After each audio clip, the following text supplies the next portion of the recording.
Bonjour à toutes et tous, juste un mot avant l'émission d'aujourd'hui, d'abord pour prévenir que c'est un épisode de prospective donc, mais qui a été enregistré début décembre, il y a 2 semaines, ce qui est toujours un peu risqué évidemment, mais une émission sur la Syrie s'est intercalée en urgence pour des raisons évidentes.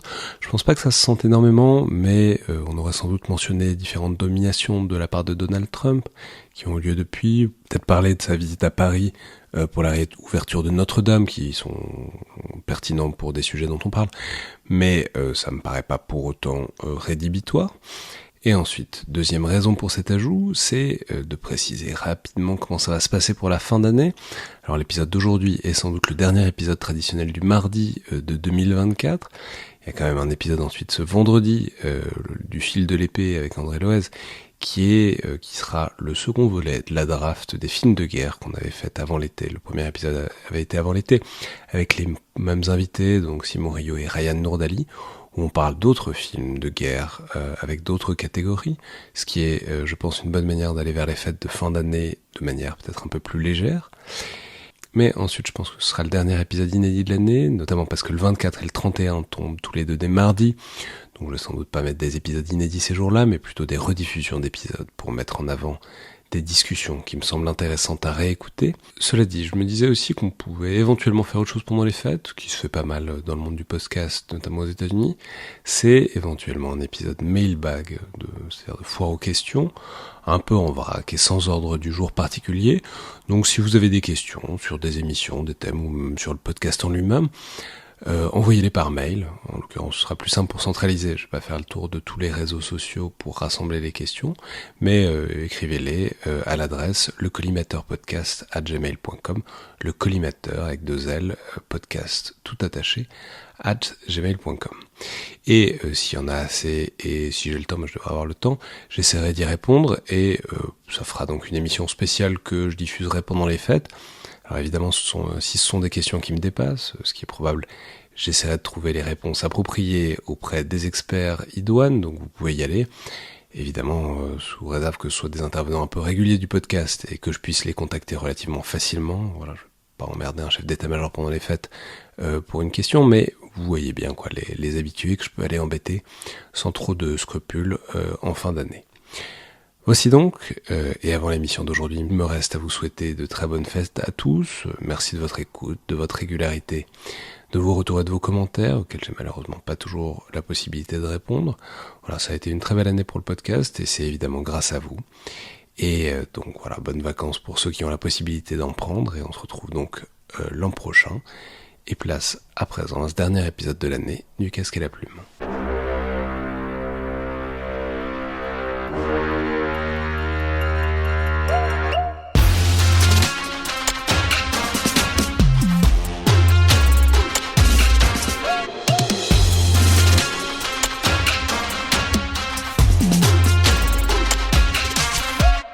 Bonjour à toutes et tous, bienvenue dans Le Collimateur, le podcast consacré aux questions de défense et aux conflits armés, un podcast associé au Rubicon, réalisé en partenariat avec le Centre des études de sécurité de l'IFRI et avec le soutien de la DGRIS du ministère des Armées. Je suis Alexandre Jublin et aujourd'hui, pour cette dernière édition 2024 du format de débat du Collimateur, le Casque et la Plume, j'ai le plaisir de recevoir les intervenants habituels et habitués de ce format. Tout d'abord Ulrike Frank, Senior Policy Fellow à l'ECFR, l'European Council on Foreign Relations. Bonjour Ulrike. Bonjour Alexandre, bonjour tout le monde. Ensuite Rim Momtaz, rédactrice en chef de Strategic Europe, la plateforme de la fondation Carnegie Europe. Bonjour Rim. Bonjour Alexandre, bonjour tout le monde. Et enfin, Elie Tenenbaum. Non, j'ai un problème. Il s'appelle comment? Who's that guy? Et enfin, Elie Tenenbaum, directeur du Centre des études de sécurité de l'IFRI. Bonjour Elie. Bonjour Alexandre, ça faisait longtemps. Ouais. Et aujourd'hui, pour une édition un peu particulière, puisque pour une fois, on ne va pas débattre d'un article en particulier, mais j'avais envie de changer un peu les choses, et en cette fin d'année qui révèle bien des surprises, que ce soit la suite de l'élection américaine, ou bien avec les récents développements en Ukraine et au Moyen-Orient, je me suis dit que pour brasser large, on pouvait s'essayer à faire un peu de prospective. Alors c'est un exercice avec lequel vous êtes tous familiers, parce que dans une certaine mesure, c'est une partie du métier de think tanker, d'essayer d'anticiper ce qui va se passer sur différents dossiers stratégiques, en analysant les grandes tendances actuelles pour en produire soit de la recherche, soit du conseil aux décideurs. Mais je me suis dit que c'était, disons, dans une fin d'année assez chargée en surprises et en ambiguïté stratégique en tous sens, c'était pas mal de regarder de l'avant et d'essayer d'imaginer un peu ce que l'avenir nous réserve. Alors là, c'est le moment de rappeler un peu le principe et les règles de ce qu'est la prospective. On en avait déjà parlé à ce micro, notamment avec Florence Gau, il y a plusieurs années maintenant pour ceux que ça intéresse, mais voilà.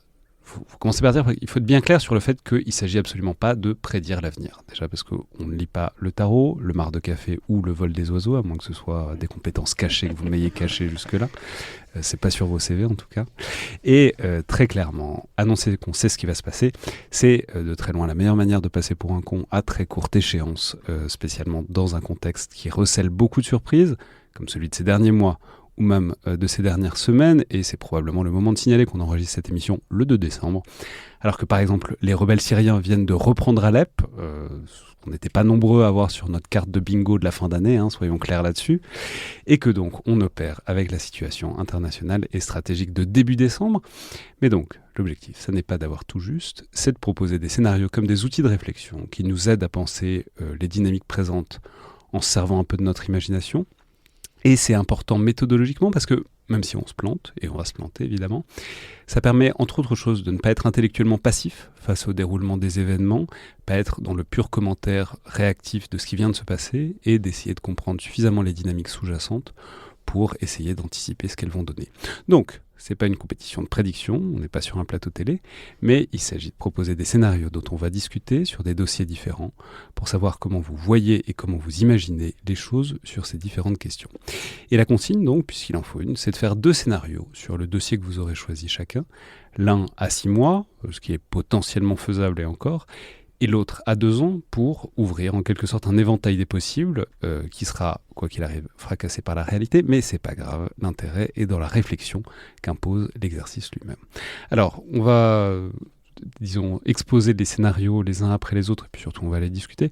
On a dit, Rim, que c'est vous qui alliez commencer avec un minuscule, tiny événement de cette fin d'année qui est, il paraît qu'il y avait une élection aux États-Unis. Une petite élection. Je me suis laissé dire. Qu'est-ce que ça a donné cette affaire ? Rien de très intéressant, juste l'élection de Donald Trump pour un second mandat. Un second mandat qui clairement s'annonce avec beaucoup d'impact pour le monde. Et puis surtout, de ce qu'on voit jusqu'à maintenant, une arrivée beaucoup plus disciplinée, avec une feuille de route beaucoup plus claire et moins de commentaires dans la presse qu'on ne s'attendait. Et surtout comparé à Trump. Donc, moi, j'essaye depuis l'élection de Trump de trouver des moyens de regarder les scénarios d'une manière ni positive ni négative, mais plutôt constructive, et de ne pas tomber dans ce que je trouve être une hystérie généralisée de Trump arrive, c'est la fin du monde. Puisque je pense que, c'est pas comme ça que des alliés compétents et puissants doivent se comporter. Et puis deuxièmement, c'est... Pour le dire clairement, c'est pas nous qui allons finir en tôle. Il y a des gens aux États-Unis, on comprend qu'ils sont un peu nerveux, mais a priori, nous, il n'y a pas d'accord d'extradition, donc on est tranquille. Et puis surtout, on fait ce podcast dans le pays de l'autonomie stratégique. Ça pourrait être aussi une opportunité pour les Européens de refonder les bases de cette alliance transatlantique qui, de toute façon, a besoin de progresser, puisqu'elle existe depuis maintenant 70 ans dans sa forme actuelle. Donc, je vais rapidement exposer en fait 2 scénarios et demi, un qui est sur 6 mois, l'autre sur 6 mois à 2 ans et le troisième sur 2 ans, parce que c'est ça la timeline. Et je veux commencer par dire que en fait Trump pourrait être beaucoup plus constructif qu'on ne pense.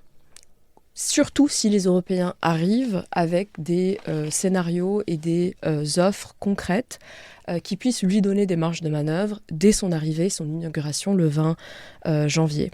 Il il y a des gens, dont des stratèges républicains très réputés, qui sont des never Trumpers, c'est-à-dire des gens qui se sont érigés contre Trump et donc contre leur propre parti dès le premier mandat, qui disent qu'il pourrait en fait restaurer une certaine dissuasion, une certaine puissance que les États-Unis ont bafoué et ont perdu sous Biden au cours des 4 dernières années. Biden a très bien réussi le début de la guerre en Ukraine, mais très vite, il a cédé à une certaine crainte et il a cédé en fait le contrôle de l'escalade à Poutine, par exemple.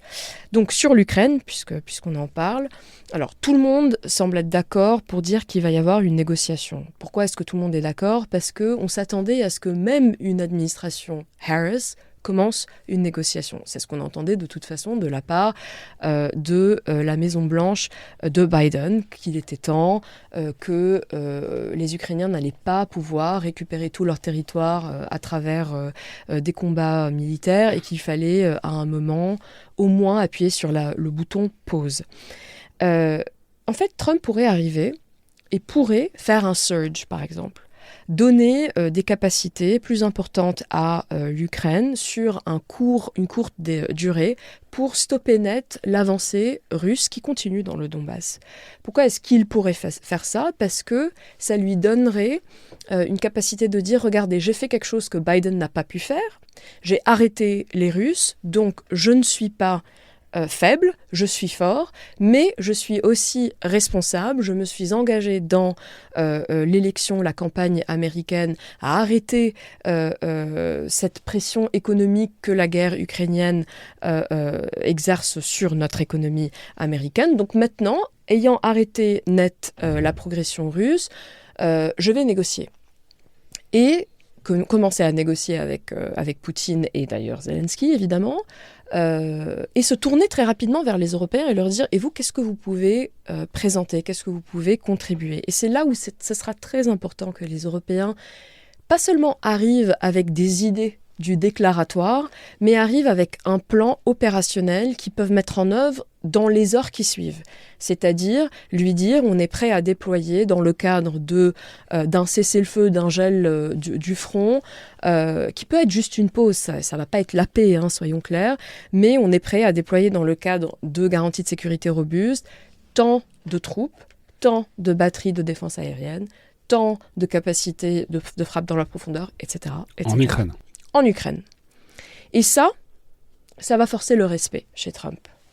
Donc, ça, c'est le premier scénario. 6 mois, je pense. C'est possible. Je ne vais pas donner de probabilité parce que, évidemment, avec Trump, la première règle, c'est qu'on n'en sait strictement rien et que les choses peuvent changer du jour au lendemain en fonction de qui est la dernière personne qui lui a parlé. Non, mais c'est pas inintéressant par ailleurs de voir les conditions. Parce qu'effectivement, on ne sait pas ce qui se passe dans le cerveau de Trump. Lui-même, c'est probablement pas à 10 minutes d'écart ce qu'il va dire. Donc, il y a un truc de voir les grands incentives globalement structurants plus que jouer sur la psychologie profonde du personnage qu'on aime beaucoup faire avec les chefs d'État, mais ça marche très inégalement quand même. Elie ? Merci Rim pour le premier scénario. C'est terrible, on a l'impression d'être en colloque ou en séminaire.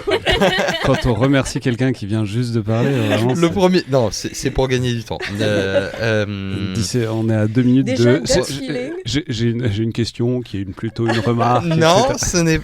Tu nous incites aux remarques. Je suis plutôt pas d'accord. Non, je suis plutôt d'accord. Il se trouve que moi, je pense aussi que c'est ce que les Européens devraient faire. Je pense pas forcément que c'est ce qu'ils sont aujourd'hui capables de faire mentalement, intellectuellement et même politiquement en fait en termes de marge de manœuvre, mais l'inconnu ou le point, l'angle mort, on va dire, dans ce scénario, à mon avis, qui est trop souvent éclipsé, c'est la Russie. Et c'est l'agency russe. Et sur le fait que aujourd'hui, tout le monde, effectivement, de Zelensky à Scholz jusqu'à Trump et J.D. Vance, semble s'accorder sur l'idée que finalement, un gel du front avec des bonnes garanties de sécurité, tout ça, ça serait pas inintéressant.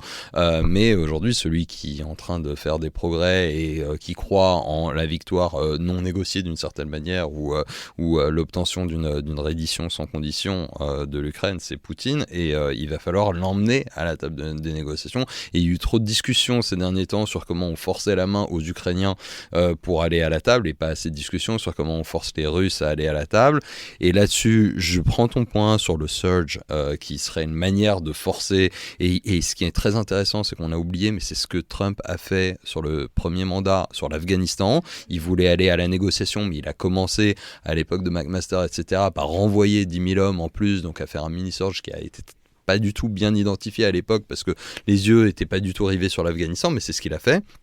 En revanche, ça l'a pas emmené très loin, parce que l'idée qu'à la fin il voulait s'en sortir était très claire pour les talibans, et il a fini par aller à la négociation et par signer effectivement un deal à Doha dans laquelle il a forcé les républicains, ou en tout cas la République d'Afghanistan, à co-signer, alors que tout le monde savait que c'était un mauvais deal. Et aujourd'hui il a beau jeu, on va dire, de mettre sur le dos de l'administration Biden, qui a une responsabilité évidente sur l'effondrement de l'Afghanistan là-dessus, mais le deal c'est quand même lui qui l'a signé, et je pense que c'est aussi quelque chose à garder en tête sur le fait que on peut jouer au poker, mais quand le jeu est trop évident, et ça risque d'être un peu le cas, parce qu'une partie de ce qu'il y a dans le jeu américain est en fait assez visible du point de vue des Russes.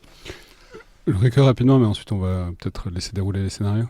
Oui, absolument. Non, donc, premièrement, je suis d'accord avec le point qu'il faut montrer, il faut laisser la place à Donald Trump de justement montrer je ne suis pas faible, je suis fort. Je crois que ça c'est tout à fait important. Et aussi, ce que j'ai bien aimé, c'est cette idée que les Européens doivent vraiment avoir quelque chose à offrir, ou qu'on doit préparer quelque chose maintenant, ce qui est pas évident, étant donné qu'on a quand même plusieurs pays qui n'ont pas vraiment des gouvernements, ou des gouvernements assez faibles.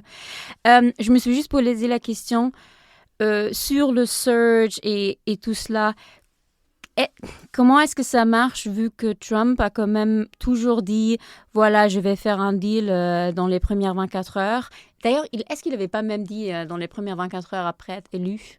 Oui, donc ok, ça c'est déjà passé. Donc peut-être qu'on a encore un peu de temps. Mais j'ai l'impression que ton scénario, c'est presque trop stratégique, ce que lui, il devrait faire pour son mode d'opération normalement. Et donc, dernier point, et ça, c'est le lien direct avec le plus long terme, parce que je crois que toute cette idée que Trump pourrait rétablir la dissuasion, qu'il pourrait être fort et tout cela, c'est possible, mais je crois que ça va plutôt être fort sur le court terme et plus faible sur le long terme.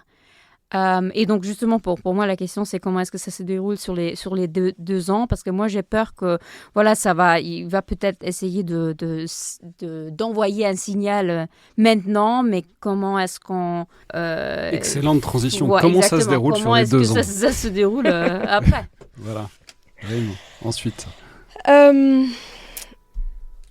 franchement, sur les 2 ans, c'est la responsabilité des Européens. C'est aussi simple que ça. It's time to deliver, en fait. Là, ça suffit que les Européens, on leur donne du temps, qu'ils disent on n'a pas le temps, parce qu'en fait, tant que leurs dos ne seront pas contre le mur, ils vont rien délivrer. Ils le prouvent. Ça fait 2 ans qu'on dit qu'il y a urgence, et regardons la situation dans laquelle on est. Enfin, on parle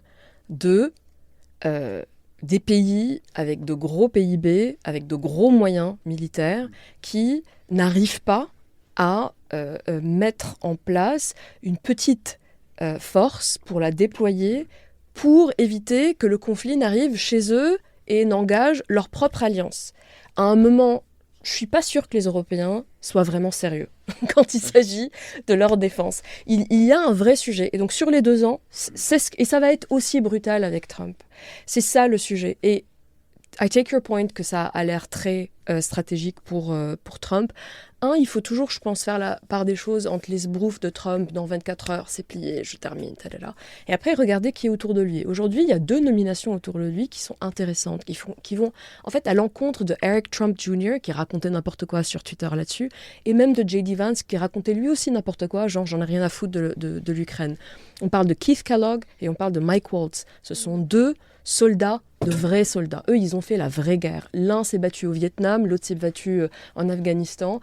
Et eux, d'ailleurs dans leur déclaration récente, ils parlent... Keith Kellogg, je veux préciser, Oui, c'est pardon. l'envoyé spécial de Donald Trump, enfin qui a été nommé envoyé spécial par Donald Trump en Ukraine. Et Mike Waltz, c'est le futur conseiller à la sécurité nationale. Et tous les deux, dans des interviews récentes, c'est très intéressant, parlent du besoin de reprendre le contrôle de l'escalade, d'arrêter d'avoir peur de l'escalade de la Russie, qu'il faut renverser ça. Donc eux, ils ont un langage stratégique. Bon, combien de temps est-ce que leur influence va durer ? Je n'en sais rien du tout. Mais... Et surtout que, il n'y a pas d'habitude américaine de laisser le partenaire, en l'occurrence les Européens, dicter les choses. Donc en fait, quand on entend les gens sérieux, Kellogg et Waltz, on entend à nouveau du leadership américain, parce que c'est comme ça qu'ils ont été formatés, c'est l'habitude qu'ils ont prise. Effectivement, quand on entend Vance ou d'autres personnes qui sont moins habituées à ce genre de choses, là ils disent que les Européens se débrouillent, et puis on verra bien ce qu'ils font. Mais on a un problème de gap là-dessus. Ensuite, moi il se trouve que j'ai un papier là qui sort dans Foreign Affairs sur les garanties de sécurité européennes possibles, sur le déploiement de la force, etc. Tout ce qui est génération de la force, capacité militaire pour le faire, etc. Je pense qu'on les a, et je pense qu'on a la capacité à l'imaginer. Derrière, c'est la question de l'interaction stratégique avec la Russie, dans une grande interrogation sur est-ce que les Américains seront là sur les scénarios d'escalade et donc de dissuasion pour éviter d'en arriver là. Et là, de ce point de vue-là, l'incertitude créée par Trump et en tout cas les différents instincts qui traversent l'administration Trump, aujourd'hui, empêche d'une certaine manière le empowerment que tu appelles, la prise en responsabilité, la montée en responsabilité des Européens qui d'une certaine manière seraient plus capables de le faire en disant ok, les 2 premières étapes on est seul à le faire, mais l'étape 3 et 4, si ça devait en arriver là, on a la réassurance américaine. Et finalement ça, aujourd'hui, l'administration Trump telle qu'elle se prépare a du mal à structurer ça en tout cas. Alors juste, je rajoute et puis après je passe juste au deuxième parce que ça me permet de parler du scénario et demi, le 2,5 dont je parlais. Je pense qu'un pays comme la France, par exemple, ça fait 1 an qu'il réfléchit à ses garanties de sécurité dans ces termes. Et que la France a un vrai leadership et tente. Et qu'il y a des pays en Europe, certainement pas l'Allemagne, mais des pays comme la Suède, la Finlande, l'Estonie, peut-être les Pays-Bas, peut-être la Pologne, qui sont prêts à s'engager sur ça. Donc quand je dis qu'il y a une partie de l'Europe qui n'est pas sérieuse, il y a une autre partie qui est très sérieuse et qui commence réellement à réfléchir à comment ils font ça. Et ils ont compris qu'ils doivent être prêts à le faire quand Trump arrive. Et ils ont les moyens. Est-ce que c'est sans risque ? Rien n'est sans risque, on parle d'une guerre. Et l'Europe fait face à un adversaire qui dit clairement qu'il veut détruire l'Union européenne. Donc évidemment qu'il y a des sacrifices à faire et que ça va être compliqué pour tout le monde dans le contexte politique actuel. Mais ça me ramène à, donc sur 2 ans, cette question donc, que Élie a soulignée et soulevée sur la garantie de sécurité, enfin l'engagement des Américains sur le long terme pour la sécurité européenne. Ça, c'est clair que Trump remet en question tout ça, même si Keith Kellogg et Waltz croient vraiment à l'Alliance, continuent de croire à l'Alliance. D'ailleurs, c'est intéressant quand on les entend, ils parlent des Européens et du rôle des alliés européens dans le théâtre ukrainien. Par contre, je pense qu'il y a un vrai sujet, et ça fait partie du mandat de Trump dans sa réélection. Il a besoin, lui, pour son mandat en politique intérieure, de rééquilibrer la balance des paiements des États-Unis. Et il y a un vrai sujet de balance de paiement avec des pays européens comme l'Allemagne, comme la France par exemple. C'était un vrai sujet pour son premier mandat, ça va redevenir un nouveau sujet. C'est pour ça qu'il parle beaucoup de tarifs.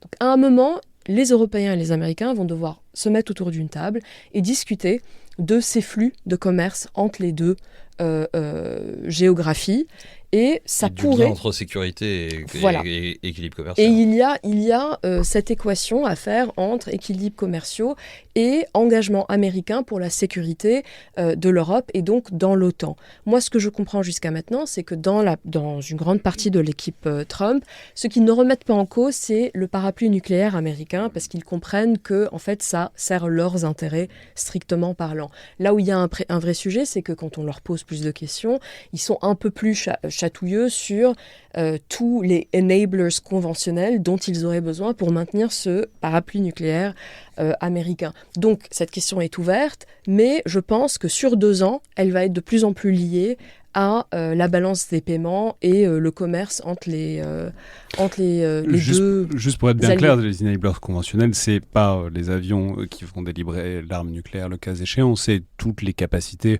aussi bien logistiques, aussi bien en termes de base, mais aussi en termes de renseignement, en termes de ravitaillement, toutes ces choses-là, qui sont plus ou moins disponibles pour l'Europe en ce moment, qui coûtent de l'argent, qui pourraient aussi bien être redéployées ailleurs le cas échéant, par exemple dans un théâtre pacifique, parce que c'est des capacités qui sont relativement transmissibles, communicables d'un théâtre à l'autre. Et donc c'est là-dessus que ils enlèveront pas toutes les armes nucléaires d'Europe. Par contre, ils pourraient sévèrement réduire tout ce qui a besoin pour que cette dissuasion soit vraiment crédible face à la Russie. Voilà, et quand je parle de balance de paiement, je parle aussi de big tech. Il y a une grosse baston qui arrive sur la régulation des grandes plateformes. Il ne faut pas oublier aujourd'hui que Trump est entouré de gens comme Musk et compagnie, qui, eux, sont les big tech. Donc ça, c'est mon scénario 1,5, 6 mois, 2 ans. Mon deuxième scénario, rapidement, c'est 6 mois à 2 ans. Donc là, je clarifie dès le début. Donc c'est le Moyen-Orient. Sur 6 mois, il y a un scénario qui est le plus extrême, c'est que Trump arrive et, dès le début, soutient l'annexion de la Cisjordanie par Israël.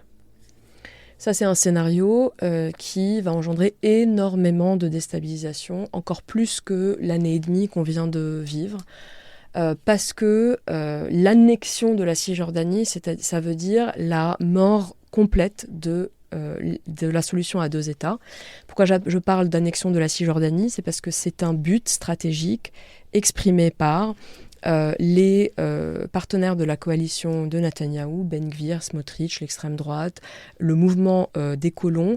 Moi, je préfère le mot en anglais settlers plutôt que colons, parce que c'est pas de la colonisation comme l'Europe en Afrique. Et je sais qu'en Israël, quand ils entendent colons et colonisation, ils bug. Donc, settler movement. Ça, c'est un scénario qui est possible. Il y a une nomination, évidemment, de l'ambassadeur des États-Unis en Israël, Mike Huckabee, qui est un pasteur évangéliste, qui fait partie de ces évangélistes sionistes qui pensent que leur devoir spirituel est d'aider Israël à prendre tous les territoires, inclus les territoires palestiniens. Et ça, il faut peut-être en dire un mot, parce qu'on fait des caisses toujours sur aux États-Unis le lobby de l'AIPAC, donc le lobby pro-Israël et pro-israélien. En vérité, dans la coalition républicaine, au moins aussi important désormais, sont ces évangélistes qui, pas pour des raisons mais pour des raisons très spirituelles, très millénaristes même, parce qu'ils pensent que c'est comme ça que la fin des temps va arriver, la parousie et Jésus va revenir, que pour que Jésus revienne, il faut que Israël commence par coloniser l'entièreté de la Galilée au sens large. Et ce que je veux dire, c'est que, vraiment, c'est avant de se convertir au christianisme. Oui, bah oui. Oui. Mais ça, c'est la partie qu'ils ne disent pas très souvent. Mais non, mais du coup, je veux dire, il y a encore beaucoup plus allumé que les Netanyahou et ses séides, quoi. Eux, ils ont un vrai truc. Ils sont pas sur un truc de réel politique total. Ils sont sur un truc millénariste. Ouais. Et para-apocalyptique. Cela dit, les alliés de Netanyahou qu'évoquait Rim sont dans un millénarisme juif, mais qui est un millénarisme aussi, qui est aussi une vision de très long terme, qui déstabilise toujours les analystes, réalistes de relations internationales, les diplomates, etc. Parce qu'en fait, on est sur des visions de tellement long terme qu'ils peuvent se permettre de ne pas regarder ce que nous, on appelle le long terme, un long terme démographique, économique, etc. Parce qu'en fait, ils sont bien au-delà. Et donc, ça se traduit de fait par des ajustements de très court terme. Parce que, et donc de ce point de vue-là, on est toujours assez déstabilisé. Pris de court. Ouais. Et donc, juste pour revenir à un truc, c'est ce mec-là, c'est l'incarnation de ce courant-là, Okay. Mike Huckabee, ancien candidat à la primaire républicaine à l'époque, ancien animateur sur Fox News, enfin bon, bref, il a Ancien membre du Congrès. ancien membre du Congrès, il a toutes sortes de qualités, mais enfin qualité au sens très large du terme. Voilà, c'est lui l'ambassadeur en Israël. Oui. Par contre, évidemment, je caveate en disant que donc il y a cette mouvance clairement, et puis là il est nommé, donc il va avoir un rôle Caveat, c'est officiel. pas un anglicisme dont vous n'êtes Si, pas là, habituel, je mais me non, permets de- c'est un latinicisme. Parce que Ah c'est du latin. Caveat, c'est qu'il fasse attention. C'est une précaution oratoire. C'est marrant parce que c'est dans la langue courante en Tout à anglais, fait. mais voilà. Donc merci de cette rectification. Donc il y a de ce côté ça, oui, cette mouvance autour de Trump, mais de l'autre côté, il y a clairement aussi la mouvance qui veut achever les accords d'Abraham avec un accord avec l'Arabie Saoudite, parce que Trump est très jaloux de Barack Obama et il veut le prix Nobel de la paix. Ça peut sembler bizarre. Ça pour n'est des pas gens, une blague, mais c'est une vrai. vraie motivation réelle. C'est des vrai. relations Vous savez, internationales. à ce niveau en fait de pouvoir, etc. C'est intéressant de voir ce qui peut encore motiver les gens. Ça, c'est une vraie motivation Et chez franchement, de Trump. toutes les motivations qu'il peut avoir, ça, c'est certainement pas la plus mauvaise. hein. Bah non, elle est pas mauvaise. Et puis d'ailleurs, j'avoue que je pense que Trump a raison de dire que lui, il a quand même travaillé sur les accords d'Abraham, alors que Obama, on lui a décerné le prix Nobel de la paix alors qu'il n'avait rien fait pour aucune paix. Donc il a un peu raison là-dessus. Par ailleurs, il faudra un jour interroger la légitimité globale du prix Nobel de la paix. Bien En sûr. revoyant toute la liste des récipiendaires au long Bien du sûr. XXe siècle, on relativiserait beaucoup ce que ça représente et ce que ça veut dire. Donc ça, c'est, je parle juste d'un scénario en admettant qu'il y a un autre scénario, bien sûr, qui est en compétition, qui est pour pouvoir préserver une possible normalisation entre Israël et l'Arabie Saoudite, il va essayer de ne pas soutenir l'annexion. Sur les 2 ans, il y a quelque chose de très différent et qui pourrait paraître un peu bizarre en ce moment parce que la guerre est tellement dure entre Israël et l'Iran, avec un soutien total des États-Unis, donc d'Israël contre l'Iran. Mais je pense qu'on ne devrait pas écarter la possibilité que Trump, à un moment, fasse un deal avec un accord avec l'Iran. On a vu lors de son premier mandat qu'il était plutôt ouvert à une médiation que Emmanuel Macron a tentée en 2019 pour essayer d'organiser une rencontre sur les marges de la GNU en 2019 à New York entre Rouhani, le président iranien à l'époque, et Trump. Trump était partant. Et ce qui, en fait, a empêché cette réunion, cette rencontre, c'était le guide suprême iranien, Khamenei, qui, à la dernière minute, a interdit à Rouhani d'aller à cette réunion et à ce rendez-vous. À nouveau, c'est un autre rôle que la France pourrait jouer pour essayer, après cette phase évidemment de guerre très très très chaude, d'essayer de reconstruire un certain cadre régional. Je n'ai pas vraiment tous les éléments de ce que cet accord pourrait inclure, mais il ne faut pas oublier que le JCPOA, même si les Américains en sont sortis, mais même les mesures les plus longues, en fait, elles arrivent à péremption là, 2025-2026. Donc il faut un nouveau cadre de toute façon et une manière d'essayer de contrer pas seulement le programme nucléaire iranien, mais aussi le programme balistique et ce qui restera des proxys régionaux de l'Iran. Commentaire, Ulrika ? Oui, moi, je veux bien revenir sur le scénario des relations transatlantiques en 2 ans, juste parce que je vois un très grand problème, et c'est pas un problème avec ton scénario, mais plutôt un problème qui va se poser. Tu parles de la balance ou la rebalance des flux d'échange, des flux de paiement et tout cela. Moi, j'ai vraiment peur, et ça, c'est certainement la vue allemande, parce que c'est surtout un problème allemand, mais c'est vrai pour plus ou moins toute l'Europe. Si on balance vraiment les flux d'échange et les flux de paiement, on va avoir encore moins de moyens de faire plus pour la défense. C'est ça, en fait, là où il y a un vrai problème, parce que si on a moins d'argent, c'est qui, en fait, le résultat de ces changements économiques, on va avoir moins d'argent aussi, et d'ailleurs moins de, disons, légitimité démocratique pour dépenser cet argent pour notre défense. Et aussi, ça va avoir un impact sur notre volonté de confronter la Chine. Parce que justement, si on rebalance les flux économiques avec les US, il y a encore plus d'intérêt de faire parce que le rappelons, on business l'a pas avec dit, la mais Chine. les États-Unis sont très déficitaires dans leur balance de paiement, donc ils nous achètent plus qu'ils nous vendent, même si ça peut paraître contre-intuitif. Et évidemment que rappelons par ailleurs que l'économie internationale ne se résume pas... Enfin, l'économie n'est pas un porte-monnaie. C'est pas comme ça que ça marche, mais... Et d'ailleurs, on ne rebalance juste pas comme ça facilement. Voilà, c'est pas comme ça que ça marche. Mais c'est quand même... En tout cas, c'est comme ça que Donald Trump réfléchit. Oui, Et d'une manière générale, si on vend moins aux États-Unis, c'est pas une bonne nouvelle de manière économique, même de manière très très large, quoi. Élie ?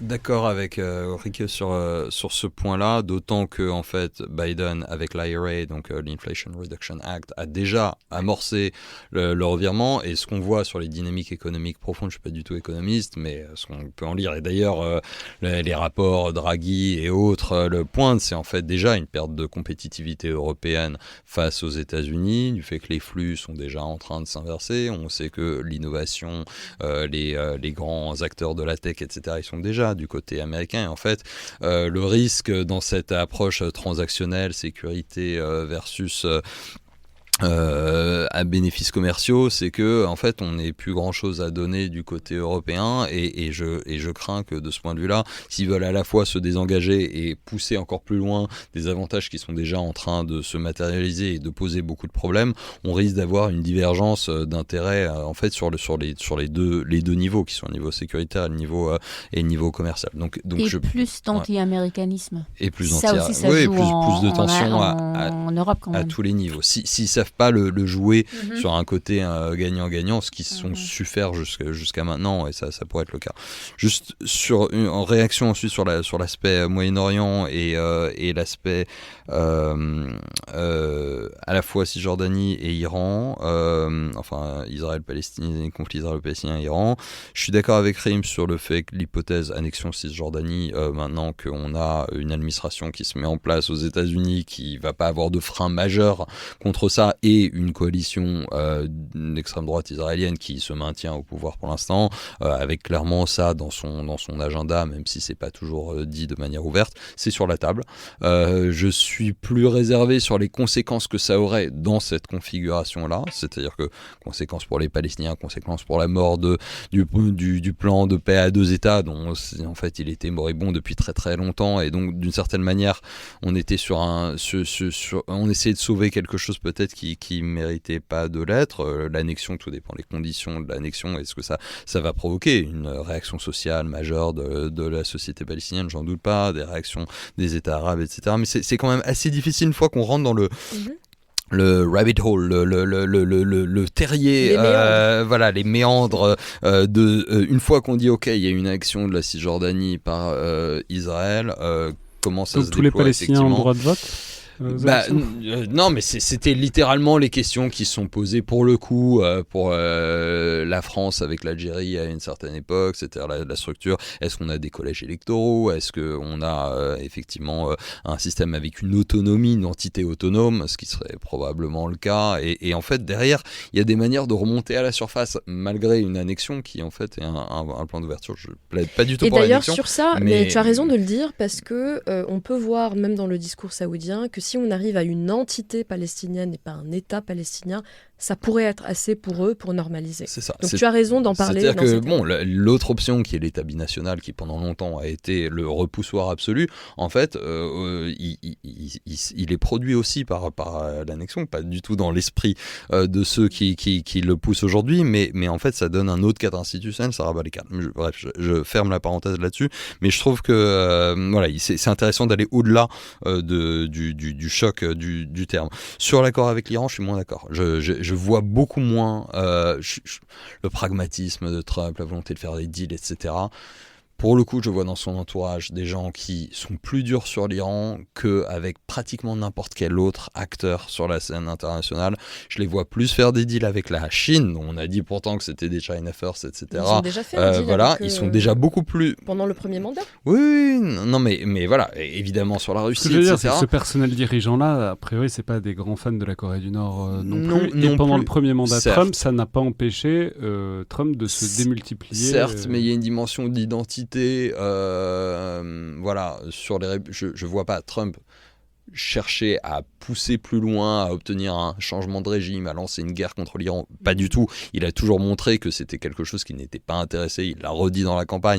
Il veut pas commencer les guerres, il veut les finir, etc. En revanche, tendre la main à un adversaire qui aujourd'hui en plus est dans une situation compliquée, je le vois pas le faire et je vois pas sur son agenda une volonté de trouver un deal. Tout Allez, ça. je continue voilà. le down the road des scénarios. Si l'Iran lui dit ok, on te file des milliards pour la mort des Marines au Liban et pour la mort de tous les Américains qu'on a tués. Parce que l'Iran n'a pas assez de milliards pour satisfaire Mais il y a des milliards qui sont encore avec les États-Unis. La soif d'or de Donald Trump à ce stade-là. Il y a encore des milliards qui sont gelés par les États-Unis. Sans doute. Non mais ouais. on parle de scénario, Ouais. donc Ouais, je suis bien juste sûr, en train de non, bien dire sûr, que non, mais c'est important c'est le jeu. et je sais qu'il va y avoir des tentatives Ouais. dans cette direction. Après, je tenais juste à dire que je suis totalement d'accord avec tout ce que vous avez dit sur, non mais vraiment, sur cette question de rééquilibrer les balances de paiement, les flux, la tension que ça va créer avec la Chine, la tension que ça va créer pour les Européens, et puis cette difficulté que beaucoup aux États-Unis ont à comprendre que s'ils veulent vraiment que les Européens dépendent plus d'eux-mêmes, ils doivent au moins lâcher du lest sur la question, par exemple, de l'industrie de défense en Europe, par exemple. Bon. Tout dernier point, juste, Ouais. enfin si je peux, Ouais, si on finit avec ce... Après, c'est à vous, Ulrich. C'est juste un point que je trouve très intéressant, c'est que sur toutes ces questions de Trump et tout, ce qu'on voit vraiment, c'est que son mandat, c'est une vraie ouverture des possibilités. Du jeu, ouais. Voilà. Et ça, en fait, ça peut vraiment donner mais des catastrophes, quoi. Il y a des vrais dangers dans plein de régions et de sujets, mais en même temps, voilà, il y a aussi ça juste crée la des opportunités possibles. Exactement. Quoi. Oui. Et ça, c'est quand même très intéressant parce on est quand même habitué les dernières années, même décennies, que rien ne change vraiment et qu'il y a vraiment ce muddling through, rien ne bouge jamais, même avec les élections et tout cela, la continuité totale. Mais la difficulté là Et sera là, d'arriver à rencontrer ce moment. C'est-à-dire Exactement. que les Européens doivent trouver un moyen d'être à la hauteur de ce moment. Parce qu'en plus, toutes les cartes sont en train d'être rebattues de toute façon pour le système international. Donc ça pourrait être une opportunité si les Européens arrivent à être à la hauteur. Sinon, ça peut être une calamité. Être une catastrophe. Ouais. Ça me rappelle un peu un coup de fil que j'ai eu avec quelqu'un à Kiev juste quelques jours après l'élection de Trump, où il disait c'est là avec Harris, on avait vraiment, on croyait que c'était un peu comme quelqu'un l'a formulé, la mort lente, mais avec Trump, soit ça va être la catastrophe, ou alors ça va être le sursis, voilà. le sursaut. On sait pas, justement. Et c'est ça qui est, sur les scénarios, c'est intéressant quand même. C'est un très bon titre pour cette nouvelle présidence. Trump, le sursis ou le sursaut.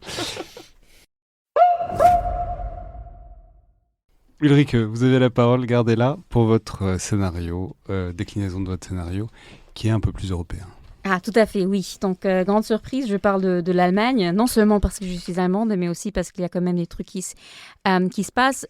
Allemagne et aussi politique de défense allemande et européenne, à quoi est-ce qu'on peut s'attendre? Donc, tout petit rappel, on va très probablement avoir les élections le 23 février. Et donc, 6 mois, ça nous rend au début juin, donc voilà, c'est après les élections. Petit rappel, donc c'est les élections parlementaires fédérales, mais en Allemagne, le Parlement vote pour le gouvernement et le chancelier. Donc c'est vraiment là où se décide qui va gouverner l'Allemagne les prochaines 4 ans, a priori. a priori, c'est un système électoral qui reflète bien les majorités. Donc, c'est pas une sorte de first past the post comme en Grande-Bretagne. Donc, a priori, on a une bonne idée là sur les sondages, qu'est-ce que les gens veulent et qu'est-ce que ça pourrait donner. Mais on a aussi le seuil de 5% qu'un parti doit dépasser pour entrer au Parlement. Et ça pourrait poser problème pour plusieurs des partis qui se présentent. Et d'ailleurs, s'il y a des partis qui ne passent pas, ça change un peu ou même beaucoup la situation au Parlement. Donc, il y a quand même pas mal d'incertitudes sur ça. Et donc, quatrième petit rappel, il va y avoir une coalition. Il n'y a jamais de majorité absolue en Allemagne, ça ne marche pas comme ça. Normalement, c'est 2 partis. Ça peut bien être 3, comme c'était le cas dans ce gouvernement, parce que justement, les partis ont de moins en moins de votes. Donc, on verra ce que ça donne. Donc, début juin, où est-ce qu'on est ? Moi, j'espère qu'on va avoir un gouvernement. C'est pas garanti parce qu'en Allemagne, vu les coalitions, ça peut quand même durer de négocier ces coalitions. Mais j'ai l'impression que là, tout le monde a quand même compris qu'il y a de l'urgence et déjà avoir ces élections maintenant, avoir ces délais énormes qu'il faut avoir pour plein de raisons, c'est pas idéal. Donc, on peut pas encore passer 6 mois sur le format d'un gouvernement. Basé sur les sondages, et aussi parce que c'est peut-être plus intéressant, je crois qu'il va plutôt avoir un gouvernement avec un chancelier Friedrich Merz, donc un vrai changement. On aura un nouveau chancelier. Chrétien-démocrate, tout à fait. Parti de Merkel, mais lui, c'est vraiment pas un fan de Merkel, et justement, il fait un peu le changement de Merkel. Il va être en coalition soit avec les Verts, soit avec le SPD d'Olaf Scholz, soit avec les deux. Le troisième scénario, c'est vraiment le pire, à mon avis. Donc, tout est possible là, mais je crois le plus intéressant et peut-être le plus... Je ne sais pas si c'est optimiste, mais ce qui va changer le plus, c'est noir-vert, donc CDU sous Merz et les Verts. Donc, c'est de ça que je vais parler. Faut que j'avoue que j'avais déjà parlé de ça la dernière fois qu'on a eu les élections, où bien sûr, c'était complètement différent. Et là, j'avais parlé justement de why a black-green government could finally create a coherent defense policy. Donc, c'est un peu la même chose, mais là, c'était en 2021, donc avant la guerre en Ukraine. Donc, la situation était très, très différente, surtout pour les Verts. Mais donc, alors, coalition des 2 partis, chrétiens-démocrates et Verts, qui... là, vont mieux ensemble qu'il y a encore plusieurs ans. Ça, c'est très intéressant au niveau de comment les Verts ont changé. Parce que tout le monde déteste Olaf Scholz. Donc, ça réunit beaucoup de gens. Écoute, les Verts sont encore en gouvernement avec Olaf Scholz, bien que là, ils n'ont plus une majorité, parce qu'ils ont perdu leur 3e partenaire. Mais donc, ce qui est intéressant, c'est que ces 2 partis, en ce moment, ce sont les 2 partis les plus... hawkish, disons, je ne sais pas comment ça se dit en français, en Allemagne. Bien sûr, hawkish Ce sont des focaux à l'Allemagne. sur les questions de défense. Les focaux, voilà. Voilà, les plus exigeants. Donc, Merz, par exemple, a dit on va livrer les Taurus si Poutine ne cesse pas de bombarder les civils en Ukraine. S'il va le faire ou pas, on verra. Je crois que c'est bien possible. Je crois aussi qu'on a quand même accordé trop d'importance à ce système particulier de missiles. On a toujours tendance d'exagérer un peu la livraison de certaines armes, mais ça c'est tout à fait possible. Je crois qu'un... C'est l'Allemagne qui a exagéré Ah oui. le rôle du Taurus. Ah oui, absolument. Non, Et qui absolument. en a fait un totem. Absolument. Sur les Taurus, pareil, sur les léopards, les chars de combat, on a toujours passé des semaines, même des mois à dire, voilà, ça c'est vraiment le changement absolu, on ne peut pas le faire. Si on les donne, la Russie s'effondre en 2 semaines, etc. Exactement, on le fait, et donc forcément, il n'y a pas grand-chose qui change dans la guerre, parce que ce n'est pas sur un sujet... un équipement, voilà, un système que ça se joue. Mais donc, je crois qu'on pourrait avoir une Allemagne un peu plus décisive et un peu plus près à jouer un rôle en Europe avec ce gouvernement. Merz est quand même assez pro-UE. Il était membre du Parlement européen dans les années 90, ça fait un moment, mais quand même.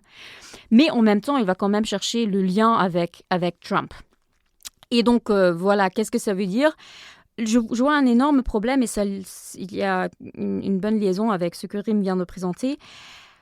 En juin, ou peu importe quand il prendra la chancellerie, y aurait-il déjà un deal en Ukraine ou pas? Parce que si ce fameux deal de Trump se fait pendant que l'Allemagne n'a pas un gouvernement, il y a un vrai problème. Parce que là, on ne peut pas répondre et on ne peut justement pas faire ce que Rim a proposé. C'est vraiment proposer quelque chose avec les autres Européens. En même temps, est-ce que tout le monde va attendre que l'Allemagne soit prête pour proposer quelque chose? Si l'histoire nous guide, c'est pas forcément la meilleure manière de procéder. Non, mais l'absence de l'Allemagne pour constituer une majorité qui pèse, justement, ça c'est un vrai problème, parce que ça va être handicapant pour les Américains, pour les Européens, encore une fois, face aux Américains, face aux Russes. Mais question, si on montre qu'ils ont un poids moralement d'emblée, avant même de commencer à mettre quelque chose sur la table, potentiellement d'ailleurs, un gouvernement allemand qui soit là pour bloquer des choses parce qu'ils ont peur que s'il y a des choses qui se passent pendant la campagne électorale, ça pèse négativement dans un sens ou dans un autre, etc. Ça peut jouer un vrai facteur de paralysie des Européens. Les Européens peuvent décider d'agir entre l'inauguration de Trump et l'élection allemande il y a un mois. Donc soit c'est pendant la campagne, ce qui pose vraiment de problèmes, parce que là, personne va rien vouloir dire, ou alors c'est juste après, disons que ce n'est pas les 24 heures, mais disons un mois. Et là, je ne sais pas si c'est pire, mais là, on serait en pleine formation, exactement, négociation d'un gouvernement avec ce deal et tout ce que ça veut dire dans le background. Et donc ça peut vraiment poser plein de questions, plein de problèmes. Avec un gouvernement Scholz démissionnaire qui sera encore en place, mais sans doute totalement paralysé, etc. Exactement. Et d'ailleurs, bien que je crois vraiment qu'un gouvernement noir-vert pourrait être plus décisif et quand même plus fort que le gouvernement Scholz, et franchement, c'est pas exactement difficile, je ne crois pas qu'il soit assez fort pour assurer le soutien de l'Ukraine si jamais nous, Européens, on n'aime vraiment pas le deal. Parce que pour moi, c'est vraiment la question. Si jamais il y a un deal Trump-Poutine qu'on trouve qui est inacceptable et que d'ailleurs les Ukrainiens trouvent aussi inacceptable et qu'ils veulent continuer de se battre, est-ce que l'Europe sera prête et capable de les soutenir? A priori, je crois que non, et certainement pas sans un gouvernement. Mais quels seraient les allemand. aspects d'un deal inacceptable pour l'Allemagne du point de vue allemand? Je crois. Un truc où ils doivent donner des missiles, par exemple. Non, mais je pose la question parce que l'Allemagne est celle qui est encore plus opposée que les États-Unis à l'intégration de l'Ukraine dans l'OTAN. Elle est toute seule maintenant dans son opposition aux capacités de frappe dans la profondeur. Non, mais c'est bien. Donc, qu'est-ce qui est concession territoriale et surtout un deal que les Ukrainiens rejettent vraiment? Parce que ce que les gouvernements allemands disent, c'est que voilà, on soutient l'Ukraine, et donc si eux, ils disent c'est inacceptable, a priori, l'Allemagne ne peut pas dire... Mais pour moi, le risque, c'est pas qu'on franchisse une ligne rouge allemande, justement. Le problème, c'est que les lignes rouges allemandes sont très basses, et donc ce que dit Rike ici, qui est très juste, c'est-à-dire que en gros, il y a beaucoup de deals mauvais qui seront acceptables pour l'Allemagne, mais pas pour les Ukrainiens ou pour d'autres Européens.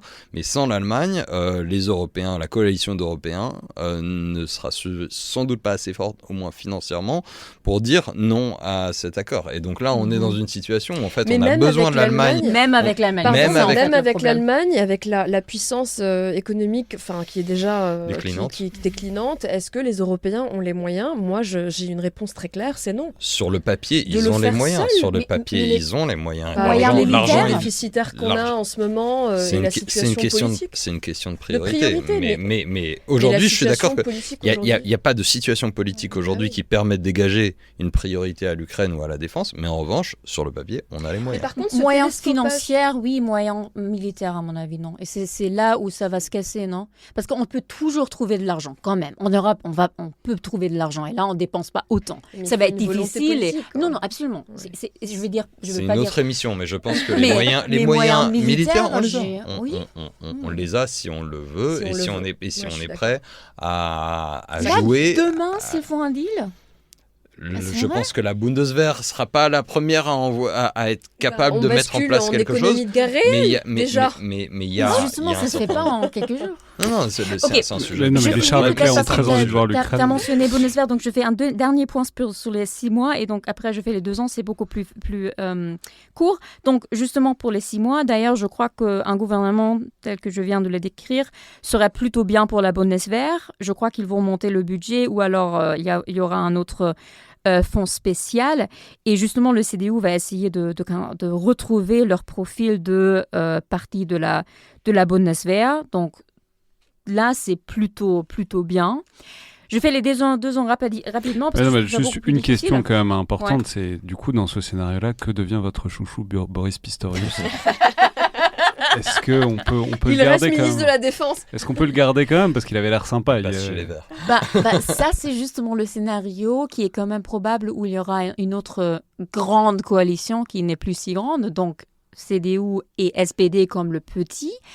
Et donc là, il y a une vraie possibilité que justement Boris Pistorius pourrait rester Sinon, on fait juste Vert, ministre CDU de la- et Boris Pistorius. Tout seul, Tout seul. sans live. Non, Parce mais la, qu'on l'aime bien. Sans non, mais le la SPD. question est bonne parce qu'en fait, entre Pistorius et Scholz, c'est deux versions ou deux visions de ce qu'est le SPD. Même Ils sont quand même différents. si Pistorius est un apparatchik du système et qui a lui-même ses connexions Schröder, etc. Mais aujourd'hui, sur la question Donc, défensive connexion ukrainienne, Schröder, rappelons qu'ils ne sont pas la ligne du CV la plus garantissant la plus une glorieuse, sévérité énorme mais- avec la La Russie. Russie. Mais voilà, il y a une partie du SPD qui a évolué et aujourd'hui Pistorius en est plutôt une incarnation et il y a une partie très attachée à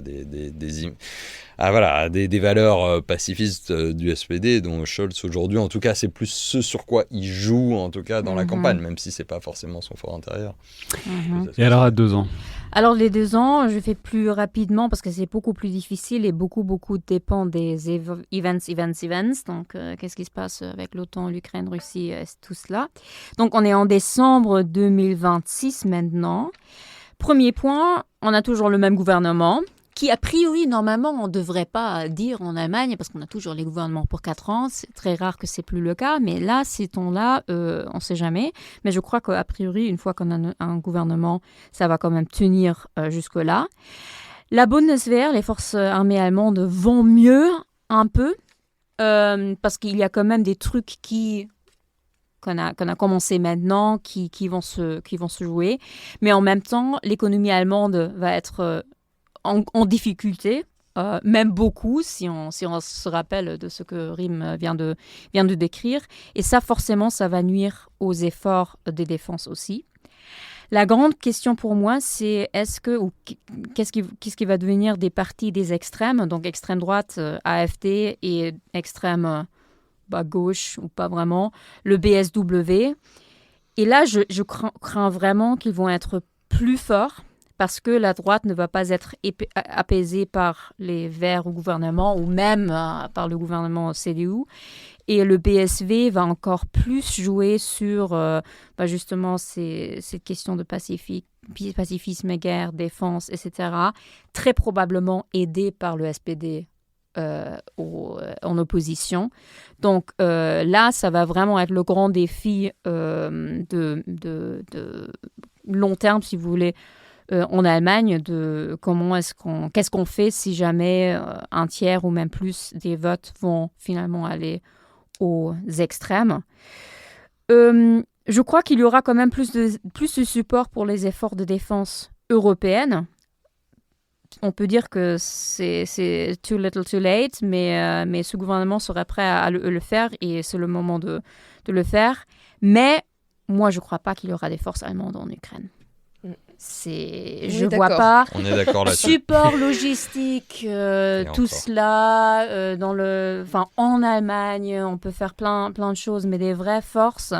même ceux qui ne sont pas censés. Soutien par correspondance, on envoie des trucs. Mais c'est là, en fait, Par sur la ce point où je me dis, le télescopage que tu mets en avant, qui est important, il faut le garder en tête, sur 6 mois de la formation du gouvernement allemand avec les négociations possibles sur l'Ukraine, fondamentalement, qu'est-ce que l'Allemagne change, en fait ? Puisque l'Allemagne ne va pas s'engager dans des garanties de sécurité robustes sur le terrain. Ce qu'elle peut faire, c'est donner de l'argent pour plus de matos, et ça peut venir post-facto, après le truc. Fondamentalement, correct me if I'm wrong, mais est-ce que vraiment le CDU, SPD et les Verts ont une divergence tellement grande sur le résultat d'une négociation ? J'ai l'impression qu'ils sont d'accord pour une négociation. Là-dessus, je pense que c'est pas tant est-ce que l'Allemagne va pousser à ça. Je pense que de toute façon, elle ne poussera pas à ça, quelle que soit l'issue. En revanche, c'est est-ce qu'elle va créer du dissensus politique fort en Europe en donnant finalement un drapeau qu'elle se rallier pour tout un tas de gens qui sont contre ces garanties de sécurité, dont évidemment la Hongrie, la Slovaquie, peut-être demain la Roumanie, etc. Et même d'autres qui ne disent rien aujourd'hui, mais des pays latins, l'Italie, l'Espagne, etc. Si l'Allemagne dit, en fait, moi, ce deal où il y a même une coalition européenne, même sans moi, qui s'engage en Ukraine, eh ben, ça me plaît pas parce que c'est une pente glissante qui risque de m'emmener malgré moi vers quelque chose dans le cadre de l'OTAN, etc. Et si elle s'oppose à ça, eh ben là, c'est des Européens divisés qui vont évidemment pas du tout être capables de poser sur la table quelque chose de crédible. Et moi, c'est ça qui me fait peur. C'est une Allemagne qui crée du dissensus, pas une Allemagne. Je compte pas sur une Allemagne qui soit un moteur là-dessus, mais sur une Allemagne qui accepte de dire « Ok, vous pouvez le faire, moi je peux pas le faire parce que... Mais je vous aiderai en sous-main et je vous laisserai faire et je vais pas vous bloquer là-dessus. » Ça, c'est très important. En revanche, une Allemagne qui dit « Non seulement je vais pas participer, mais je vais m'opposer activement et savonner la planche à toutes ces initiatives », ça c'est très dangereux parce que là, pour le coup, on n'y arrivera pas parce que ça fracturera complètement l'Europe. Tout à fait, je dirais aussi que sur le fond, tu as raison Rim, il n'y a pas énormément de trucs qui changent, mais quand même des petits comme justement la livraison de Taurus, il y a quand même des petits trucs qui peuvent changer, mais c'est plus une question de rhétorique, mais là qui compte vraiment. Parce que si Scholz, il vient de faire il y a, je sais pas, 1 ou 2 jours, il a fait un tweet comme quoi Merz veut poser un ultimatum à une force atomique, une force nucléaire. Donc il a vraiment un peu suggéré, voilà, avec cet autre candidat, il y a un risque de guerre atomique. Si on a cette rhétorique en Allemagne, ça pose des vrais problèmes à une proposition européenne, tandis qu'avec quelqu'un qui ne fait pas ce genre de choses, ça aide déjà. Avec quelle force nucléaire est-ce que Merz me poserait un ultimatum à la Russie exactement ? Non. Le tweet, c'était que Merz, justement, a dit si jamais la Russie n'arrête pas de bombarder les civils, on va envoyer le Taurus. Et donc, Scholz lui dit, en fait, oui, Merz, il pose un ultimatum à la Russie, une puissance nucléaire, suggérant, je trouve, voilà, avec Merz, il y a un vrai danger de... Au lieu de dire guerre, merci, en vous remerciant, bonne journée. Enfin bon, bref, c'est voilà. toujours fascinant. Bah oui, on peut rien dire à une puissance nucléaire. Peut-être le troisième scénario, la déclinaison d'Elie, donc à 6 mois et à 2 ans, où là, on est un peu plus directement sur l'Ukraine, même si on tourne autour depuis tout à l'heure. Ok, micro-réaction juste sur le point la coalition noir-vert. J'aimerais beaucoup le voir. Je suis persuadé que c'est le fantasme de chercheurs en études de sécurité. Parce que... Non, mais cela dit... Mais elle l'assume mais il y aurait... Elle t'a dit que c'était son Bien souhait sûr, il y a quelques années. Mais il y aurait tout un sujet pour savoir si les Verts ont réussi politiquement à se sortir de leur révolution copernicienne sur les questions de défense. Et je crains malheureusement... Je me félicite de voir ce que les Verts allemands ont réussi à faire, mais je crains que Vous voulez dire que ce serait politiquement, intéressant d'un point de vue sociologique d'être dans les cabinets d'une coalition noir-vert et de voir les discussions. mais il y aurait une étude à faire sur les partis verts en Europe qui ont pris des positions très très différentes entre ceux qui sont restés accrochés à leurs convictions pacifistes et ceux qui, au nom de leurs convictions libérales en fait, sur les questions des valeurs, ont décidé d'embrasser d'une certaine manière des questions plus dures en question de défense. Mais est-ce qu'ils n'ont pas largué une partie de leur électorat là-dessus et qu'est-ce qu'ils ont récupéré en échange? Moi, c'est ma question et j'ai l'impression quand même que les Verts en Allemagne aujourd'hui, et je vois pas les noirs verts suffisants pour avoir une majorité au Bundestag, mais peut-être que je me trompe et j'espère me tromper. Non, ça dépend des sondages. Là, c'est absolument pas garanti. Il y a des sondages qui disent c'est possible. Voilà, c'est un scénario plausible, mais tu as absolument raison. Et d'ailleurs, ça va être intéressant pour les deux partis, parce que justement, c'est un peu une coalition qui n'est pas très logique sur plusieurs points, mais voilà, en sécurité et défense, ça peut certainement être intéressant. Sur mes scénarios, en espérant qu'on n'ait pas arrivé au bout de la patience des auditeurs, je me souviens toujours de ce film taïwanais que j'ai été allé voir, qui s'appelait Three Times, où en fait, il y avait 3 fois la même histoire de suite, et j'étais sorti de la salle à la fin de la deuxième. Et donc, c'est peut-être ce qui va m'arriver pour ce podcast, mais je prends le risque. Au contraire, les gens vont faire le skip. Qu'est-ce qu'elle va dire? Non, mais on raconte pas la même chose depuis tout à l'heure. Enfin, c'est absolument faux. Mais...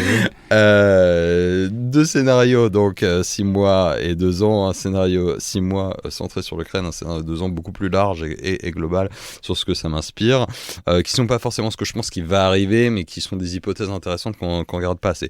Sur l'Ukraine, et c'est pas du tout ce que j'espère, et c'est pas du tout ce que je pense qui est le plus probable, mais un scénario 6 mois qui me semble être trop souvent passé sous le tapis, c'est le scénario d'une défaite ukrainienne. Et je pense qu'on n'y réfléchit pas assez, et que parce qu'on n'y réfléchit pas assez, on n'intègre pas assez le coût réel d'une défaite ukrainienne. Trop souvent, en fait, ce qui est évoqué, c'est « Ah bah s'il y a une défaite ukrainienne, on va être obligé de dépenser encore plus pour la défense, parce qu'on va devoir se fortifier la ligne de l'article 5, parce qu'il n'y aura plus de tampons, on va dire, entre l'Europe et la Russie. » Voilà. Et à mon avis, c'est pas du tout ça qui se passerait. Donc, défaite, alors c'est pas qu'est-ce que ça veut dire une défaite, mais dans les scénarios évoqués précédemment sur un deal, et donc un fameux deal qui serait forcé, imposé à l'Ukraine, négocié notamment entre les États-Unis et la Russie, dans laquelle le facteur principal n'est pas la question territoriale, gel de la ligne de front et donc d'une certaine manière validation des conquêtes territoriales de Poutine, etc. C'est pas le sujet. Le sujet, c'est le statut de l'Ukraine libre et indépendante. Est-ce qu'elle est neutralisée, finlandisée, démilitarisée, sans même pousser à l'hypothèse extrême qui est celle de Vladimir Poutine, dénazifié avec énormément de guillemets évidemment, mais c'est-à-dire en fait dans son sens avoir un contrôle sur le pouvoir politique à Kiev, et évidemment toutes les nuances de ce qui se passerait là-dedans à partir de la démilitarisation ou même de la neutralisation serait perçue comme une défaite totale, puisque concrètement l'Ukraine ne serait plus libre de choisir ni ses alliances ni sa politique, etc. Et si on a ça, pour moi, c'est une défaite. C'est évidemment un effondrement politique probable en Ukraine du régime qui s'est battu depuis 2014. Le régime, là aussi, entre guillemets, mais avec les différentes couleurs politiques des gens qui ont, en Ukraine, décidé depuis Euromaïdan de ne pas se laisser imposer leur vue par la Russie. Donc, derrière, évidemment, beaucoup de manières possibles pour la Russie d'avoir effectivement cette influence sur le morceau de l'Ukraine resté non occupé militairement. Mais surtout, ce qui m'intéresse, c'est l'impact énorme en Europe. Et pour moi, ce qu'on aurait sur un tel scénario, c'est en fait ce qu'on commence, et c'est pour ça que c'est très inquiétant à regarder, ce qu'on commence déjà à voir sur certains pays, c'est une fuite en avant, ou en tout cas un effet de force centrifuge majeur en Europe. C'est-à-dire qu'en fait, ça deviendrait chacun pour soi. Parce que à partir du moment où les Européens ont tellement investi en Ukraine, les Occidentaux collectivement ont tellement investi sur l'Ukraine doit rester indépendante. C'est-à-dire que si on montrait maintenant qu'en fait, l'Ukraine peut perdre, et puis finalement, c'est des choses qui arrivent. On aurait ce qu'on appelle en économie un aléa moral, c'est-à-dire qu'on dit fondamentalement, ces gens n'honorent pas forcément leurs engagements, et donc gros point d'interrogation sur l'article 5, sur le 42.7 de l'Union européenne, sur tout un tas de choses sur lesquelles on s'engage, et un certain nombre de pays, notamment à l'Est, qui pourraient se dire écoutez, moi j'ai un principe de réalité, les Occidentaux, je peux pas totalement compter sur eux, j'ai un grand voisin assez puissant et puissance nucléaire à mes côtés, et je vais devoir faire avec parce que je préférais rester du côté OTAN et occidental, mais si je peux pas faire, je peux pas faire. Ce qui est exactement ce que nous disent par exemple les républiques d'Asie centrale aujourd'hui. Quand vous allez au Kazakhstan, ils vous disent écoutez, qu'est-ce que vous voulez que je fasse? Moi j'ai la Russie comme voisin du Nord, il faut bien que je gère. C'est ce qui se passe au Caucase, et on le voit aujourd'hui avec les conséquences dramatiques que ça a en Géorgie, et d'une certaine manière c'est vraiment les débats qui se posent aujourd'hui en Moldavie et dans la Roumanie qui se tient à l'heure où l'on parle. L'élection aura eu lieu ou pas eu lieu d'ailleurs, parce qu'elle peut être invalidée quand vous diffuserez l'épisode, mais le 2 décembre on est en pleine campagne présidentielle surréaliste en Roumanie, avec des rebondissements successifs. Et en fait, on a déjà la Hongrie, on a déjà la Slovaquie, il y a un certain nombre de pays qui, tout d'un coup, pourraient finalement faire ce qu'on appelle du hedging, c'est-à-dire jouer un acteur contre l'autre et en essayant de tirer leur épingle du jeu. Et là, je pense que ça, c'est un scénario sur lequel, en Europe, vous pouvez avoir vraiment un détricotage, voire un effondrement complet de ce qu'on appelle l'architecture de sécurité, non pas entre l'Europe et la Russie, mais à l'intérieur même de l'Europe, avec une Russie qui réactive tout un tas de ressentiments, de choses qu'on a déjà vues. Et pour moi, c'est un scénario cauchemardesque qui n'est pas du tout, à mon avis, délirant. Qui n'est pas du tout délirant. Rappelons par ailleurs que dans tous les cas, on ferait valoir un truc qui est vrai, qu'il n'y avait pas de garantie de sécurité à l'Ukraine. Tout le propos, c'est d'essayer d'en trouver maintenant, et bien que sûr. Le côté on n'honore pas les engagements, tout le propos, c'est qu'il n'y avait pas d'engagement vis-à-vis de l'Ukraine initialement, et que ça fait quand même une grosse différence. Après 3 ans d'engagement et des centaines de milliards d'euros investis, et des déclarations flamboyantes pour certaines, prudentes pour d'autres, mais qui finalement envoyaient tous le signal de l'Europe est aux côtés de l'Ukraine, et la Russie ne peut pas gagner, et l'Ukraine doit persister dans son indépendance, et qu'il y a un grand pont bien éclairé vers, je fais de la traduction du mot à mot, de l'Ukraine vers l'OTAN, et des négociations d'adhésion de l'Ukraine à l'UE, etc. En fait, tout ça, derrière, on a beau dire ce qu'on voulait sur le fait, mais il n'y a pas de garantie de sécurité, c'est le message qu'on a envoyé, et je pense que collectivement, des citoyens dans les pays baltes, en Pologne, dans les États nordiques, et évidemment dans le quart de l'Europe du Sud-Est, tireront des conséquences majeures d'un effondrement de l'Ukraine si les Occidentaux, Européens et Américains collectivement, laissent s'effondrer l'Ukraine au nom d'un pragmatisme, qu'on a des priorités ailleurs, etc. Je pense qu'il y aura des conséquences qui seront tirées, et encore une fois, on commence déjà à les voir dans certaines marges, ou des pays qui ne sont pas tellement aux marges, puisque la Roumanie, c'est l'OTAN, c'est l'UE, et des gens qui se disent, en fait, c'est pas du tout sûr que à ce jeu-là, on ait toujours des gens derrière nous, et donc on doit en tirer des conséquences et adopter des positions très très différentes. Et c'est tout à fait ce qui nous, entre guillemets, nous pend au nez, je pense. Mais moi, par rapport à ce scénario d'effondrement de l'Ukraine, il y a l'autre scénario qui fait que, en fait, ça conduit à une nouvelle prolifération dans le monde. Mmh. Parce que l'Ukraine a renoncé à ses armes nucléaires en contrepartie de ce qui aurait dû être des garanties de sécurité la première fois. Qu'est-ce qui s'est passé ? Il n'y a pas eu de garantie de sécurité, et la Russie les a envahis. Et dans ce scénario aussi, l'Ukraine s'effondre. Il y a aussi un scénario dans le monde où d'autres pays vont arriver à la conclusion qu'en fait, la seule garantie réelle de sécurité, c'est le nucléaire. Oui, tout le monde en tirera les conséquences. Et ça, j'ai envie de dire, c'est presque déjà le cas. C'est déjà le cas.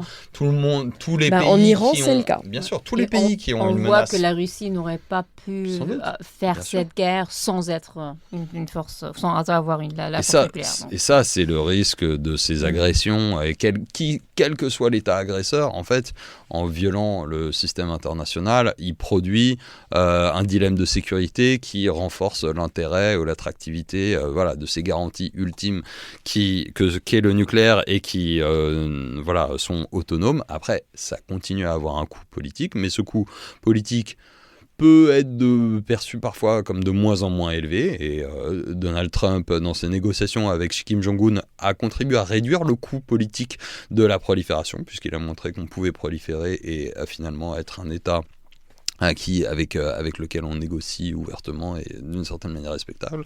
Ça donne la situation qu'on a aujourd'hui, et donc oui, ça je suis d'accord.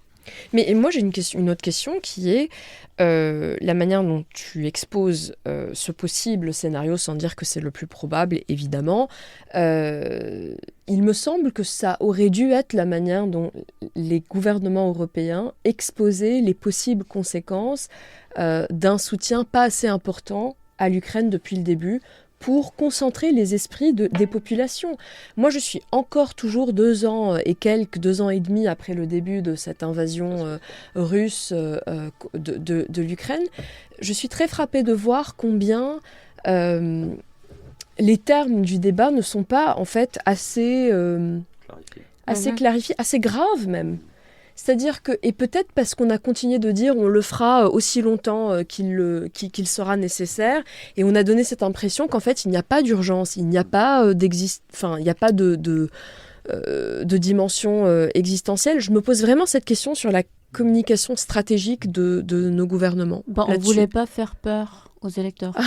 Je crois que c'est vraiment ça. Ouais. C'est vraiment qu'un scénario comme ça commence à faire peur, parce que ça, c'est vraiment, c'est pas du tout improbable, mais c'est assez catastrophique, et les gouvernements ne veulent pas faire peur à les électeurs, parce que sinon, c'est les autres qui vont être élus qui disent non, mais avec moi, on va calmer tout ça rapidement. Je pense que c'est un problème, c'est une théorie que j'ai depuis très longtemps, c'est qu'il y a un vrai problème de peur de la dimension incantatoire des questions de défense. Il y a une vraie peur dans le monde politique, dans notre monde en paix, de la dimension performative, que si on parle de la guerre, ça va se produire. Prophétie autoréalisatrice. oui. Tout le monde est persuadé, consciemment ou inconsciemment, j'en suis profondément convaincu, que si on parle de la guerre, elle arrive. Ce qui est tout à fait intéressamment paradoxal, puisque au contraire, toute notre architecture de sécurité depuis 1945 et repose sur la dissuasion, c'est-à-dire sur le fait qu'on parle au contraire de la guerre pour faire peur, et du coup elle n'arrive pas. Mais je crois que tous les systèmes politiques occidentaux, à peu près sans exception, ont une peur panique de la performativité du discours sur la chose militaire en général et sur la guerre en particulier. Ouais, mais parce que la grammaire nucléaire de la guerre froide, ou d'ailleurs non conventionnelle aussi, reposait aussi sur quelque chose de très codifié, sur lequel on pouvait se permettre beaucoup de non-dits, beaucoup de sous-entendus, de sous-textes, etc., et qu'on a un peu perdu. Et donc finalement, pour que les gens comprennent le sous-titre, on est obligé de plus en plus de le mettre en surtitre, voire en très grand et en toute capitale. Et donc là, effectivement, il y a une dimension performative qui est possible, ou en tout cas qui continue à faire peur, même si je suis d'accord avec toi, il y a une dimension paradoxale là-dedans, mais c'est le paradoxe de la stratégie. Il y a des gens qui ont écrit des très bons livres là-dessus. Et le scénario à 2 ans, peut-être? Le scénario à 2 ans, très rapidement... Encore pire. Encore pire. J'avais un collègue qui... On parle russe rive gauche. de think tank. J'avais un collègue de think tank qui disait « Our job is to worry ». Donc voilà, notre métier, c'est de nous inquiéter. Donc tous les scénarios positifs, finalement, ça ne nous intéresse pas toujours beaucoup, même s'il faut en avoir. Je dois dire que de ce point de vue, RIM a fait un effort moral et intellectuel notable c'est vrai, au début. Vrai. C'est ça. Alors Trump, c'est sympa quand même, ça va bien marcher. Non, c'était super, j'ai adoré. Non, le scénario est un peu détricoté, donc je vais être très rapide là-dessus. je disais, c'est le scénario Jean-Luc Delarue pour les plus anciens d'entre nous qui nous écoutent. Il a dit ça hors micro, la claque. Non, mais ça fait 10 ça ans pour que les personne non-français aussi. Hein. Bon, ok, il faudra expliquer. Je te laisse mettre une vidéo ou un exemple. Mais non, mais c'est pas possible. Il faudrait se cogner des heures et des heures de télé des années 90 pour comprendre. Il suffit de voir quelques exemples des guignols de l'info pour s'en souvenir. Dégradation, priorisation, interconnexion. Voilà. Et je suis sûr qu'en l'ayant dit comme ça, ça va raviver les mémoires et susciter un sourire chez certains. Peut-être 10% de l'audimat. Jean-Luc Delarue, dont l'image a considérablement évolué depuis son décès, puisqu'on a découvert des choses. Bon, bref, peu importe. La dégradation, on la constate tous, c'est-à-dire juste de dire, et ça fait pas mal d'années maintenant que je suis dans le monde des think tanks et que je fais donc un peu de prospective. J'ai fait le petit exercice de regarder sur les 10 ou même 15 dernières années qu'on fait de la prospective. J'ai fait un peu de prospective à l'IFRI et on fait toujours des scénarios optimistes, médians et pessimistes. Et rétrospectivement, quand on regarde les scénarios qu'on faisait il y a 10 ans, et en fait, ceux qu'on a pris, c'est plutôt les scénarios pessimistes. Et souvent, on se dit, le scénario pessimiste, il est là comme un épouvantail pour faire peur. Et en fait, ça va être le scénario médian en tendance. Mais en fait, non, c'est pas ça qui s'est passé. Et trop souvent, on s'imagine que le plus probable et le plus dangereux, c'est deux choses très très différentes. Et donc, justement, on trouve un équilibre entre les deux. Et en fait, non. Donc, ces dégradations, c'est dire, en fait, non, on continue à avoir des hypothèses négatives en tendance sur notamment l'hostilité grandissante entre la Chine et les États-Unis, dans le rapprochement entre les puissances dites révisionnistes, quel que soit le nom qu'on donne à un axe ou une entente entre la Russie, la Chine, l'Iran, la Corée du Nord, d'autres acteurs. Et finalement, si on poursuit cette tendance pessimiste et plutôt en rupture, quoique une tendance en rupture, c'est un oxymore, mais il y a quelque chose de ça. Qu'est-ce que ça produit ? Ça produit de la dégradation de l'environnement de sécurité, ça produit des tensions considérables avec des États qui ont des moyens derrière de le faire. La conséquence immédiate pour les Occidentaux aujourd'hui, et on le voit, c'est déjà à l'œuvre, c'est la priorisation. C'est-à-dire, j'ai trop de problèmes, j'ai des menaces qui sont trop aiguës et je ne peux pas tout traiter. Et donc, je vais me concentrer sur ce qui est le plus essentiel pour moi. L'Indo-Pacifique pour les États-Unis, le flanc Est pour l'Europe, etc. L'environnement régional immédiat pour Israël ou les partenaires des États-Unis, des Occidentaux au Moyen-Orient, le Golfe, etc. Et finalement, chacun s'enferme un petit peu dans un monde avec des logiques de vases communicants, d'effets de bord et de de jeux à somme nulle, où tout ce que les États-Unis vont mettre en Indo-Pacifique, c'est ça en moins qu'on aura pour la défense de l'Europe, etc. Et donc on réduit la coopération. Et ça, d'une certaine manière, ça crée le troisième niveau, qui est l'interconnexion, qui est l'attractivité pour les compétiteurs, justement, de jouer là-dessus, de dire ils peuvent pas tout faire en même temps, ils sont de plus en plus centrés sur leur milieu, et pour Vladimir Poutine, par exemple, de profiter d'une crise à Taïwan ou en mer de Chine ou aux Philippines ou peu importe, en disant les Américains sont occupés dans le Pacifique à dissuader, c'est précisément ce moment que je vais utiliser pour pousser mon avantage en Europe parce qu'ils ne pourront pas faire les deux. Ou l'Iran pour dire c'est précisément ce moment que je vais utiliser pour franchir le seuil nucléaire, ce qui est à mon avis tout à fait une hypothèse dans les scénarios qu'on n'a évoqué ou pas encore évoqué. À mon avis, le franchissement du seuil par l'Iran est tout à fait sur la table, et ça va dans le sens de ce que Rim disait sur les leçons de la guerre en Ukraine. Et donc, à ce moment-là, que peuvent faire les États-Unis ? Aujourd'hui, il y aurait une réaction extrêmement forte avec un coût élevé dans l'hypothèse où ils peuvent gérer tout en même temps. Si ça arrive à un moment où ils sont obligés de se concentrer sur un espace du globe, en fait, ils laisseront faire parce qu'on ne peut pas tout gérer en même temps. Et donc, je pense que, voilà, ces 3 points, je ne sais pas comment qualifier le scénario, je ne sais pas comment le dérouler. On pourrait parler de l'Afrique aussi comme espace lacunaire de cette priorisation. C'est-à-dire qu'en fait, on le voit bien, c'est pas que les intérêts de la France en Afrique ou les menaces sur les intérêts européens en Afrique ont réduit, simplement qu'il y a une priorisation et donc on peut pas tout faire et à tout prendre. Vaut mieux se protéger en Europe que se protéger en Afrique. Et puis accessoirement, il y a des choses, il y a une lame de fond qui se développe en Afrique. Et ben demain, il se passe quelque chose de majeur ou un conflit majeur en Afrique, centrale, occidentale, voire Afrique du Nord. Quelle sera la marge de manœuvre des Européens pour réagir face à ça tout en tenant le flanc de l'Est. Donc tous ces enjeux d'interconnexion, et c'est pas pour rien qu'on voit les Russes très actifs en Afrique, parce qu'ils jouent ce jeu de l'interconnexion, de la saturation des chancelleries, des stratégies occidentales qui sont effectivement saturées, et moi c'est ça qui m'inquiète. Vous pensez que Vladimir Poutine sera encore en vie dans 2 ans ? Je l'ai pas intégré dans le scénario, mais je pense que c'est pas si. C'est une bonne. Enfin, je pense que c'est une bonne question, et c'est par ailleurs ce qu'on appelle un peu des signes noirs, c'est-à-dire des trucs. Là, on a que des tendances qui sont un peu à flux constant, mais Trump aussi. Hein. Trump aussi. Enfin, tout ça, c'est des trucs. Mais Trump, bon, même si la bête politique qu'il est aura du mal à être remplacé, mais il y a un milieu autour de lui. Vladimir Poutine, je sais pas. Je pense qu'il y a aussi un milieu autour de Poutine, mais je suis pas kremlinologue, mais j'ai pas l'impression. Il y a toujours des ruptures possibles, des révolutions de palais, des révolutions sociales, des choses comme ça qui peuvent se lancer. Mais en revanche, si on est sur des transitions juste biologiques, j'ai envie de dire, aujourd'hui, il y a une dizaine de personnes autour de Vladimir Poutine qui ont des idées pas si radicalement différentes. En tout cas, moi, c'est ma perception. Mais encore une fois, je peux me tromper. Et là, j'atteins mon seuil d'incompétence. Des idées, peut-être pas, mais est-ce qu'ils sont capables de maintenir... disons, l'architecture de corruption et de fidélité et de féodalité qu'il y a dans le Kremlin d'aujourd'hui, c'est une question qui est ouverte. Rym, je vous ai interrompu. Oui, je voulais juste dire que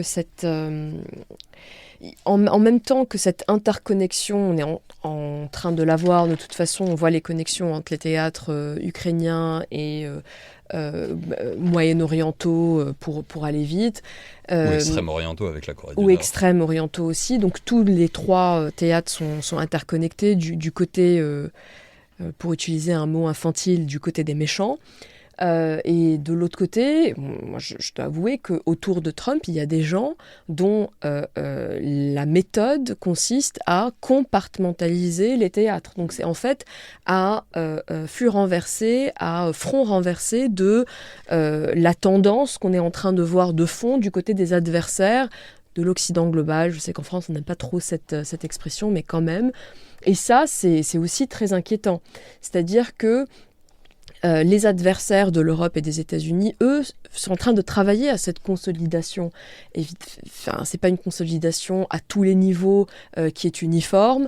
La Chine, par exemple, joue un rôle beaucoup plus nuancé, mais la tendance de fond est la même, alors que on a l'impression que la tendance de fond du côté des Européens et des Américains, c'est plus de compartimentalisation. Et ça, les Européens et les Américains vont se retrouver en fait acculés et avoir un désavantage, je trouve. Non, juste pour dire que je suis absolument d'accord avec ce scénario possible et d'ailleurs plausible. Et je crois que le problème, c'est vraiment que si on présente les scénarios comme ça, on est vu comme, on peut dire, les marchands de peur, ou genre les fearmongers. Et c'est ça le problème, et je crois que c'est à cause de ça qu'on ne parle pas assez, mais c'est absolument convaincante, et d'ailleurs, voilà.